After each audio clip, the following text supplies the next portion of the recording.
कांग्रेस के राज्यसभा सांसद विवेक तनखा आज भोपाल पहुंचे, जहां कांग्रेस विधायक आरिफ मसूद ने उनका स्वागत किया है। इस दौरान सभा को संबोधित करते हुए राज्यसभा सांसद तनखा ने कहा है कि बेटी बचाओ अभियान के तहत भोपाल के हॉस्पिटलों में भी अभियान जाएगा और बेटियों के इलाज के लिए भोपाल के डॉक्टर्स एसोसिएशन से मुलाकात भी करेंगे।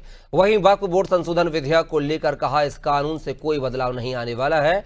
उन्होंने जम्मू कश्मीर से धारा 370 हटाने का उदाहरण देते हुए कहा है कि केवल वोट बैंक के लिए बनाया गया कानून किसी भी काम नहीं आता है।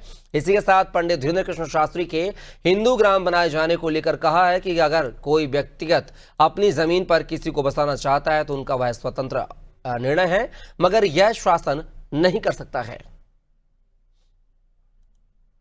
गरीब मुसलमानों की बात कर रहे थे, गरीब बच्चों की बात कर रहे थे, महिलाओं की बात कर रहे थे कि जैसे इस बिल से सबकी कंडीशन अच्छी हो जाएगी।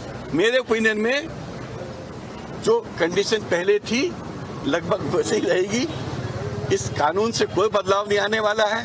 क्या कश्मीर से 370 हट गया, जो कि मैं खुद कहता था कि टेम्पररी प्रोविजन था और आगे पीछे उसको हटना ही था, बट कश्मीर में 370 हटने के बाद आपको कश्मीर की जनता जनार्दन की लाइफ में कोई परिवर्तन दिख रहा है क्या?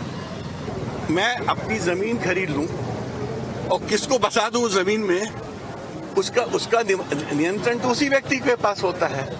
अब मैंने 100 एकड़ जमीन खरीद लिया, मैंने 100 एकड़ में अपने लोगों को बसा दिया। अब आप उसको अपने मुंह से कुछ भी ग्राम बोलो, आप ये तो कर सकते हो, मगर जहां तक देश का सवाल है, ये चीज शासन नहीं कर सकता है। व्यक्ति अपनी इच्छाएं पूरी कर सकता है। अगर मुझे मंदिर बनाना है अपनी जमीन में तो कोई रोक सकता है?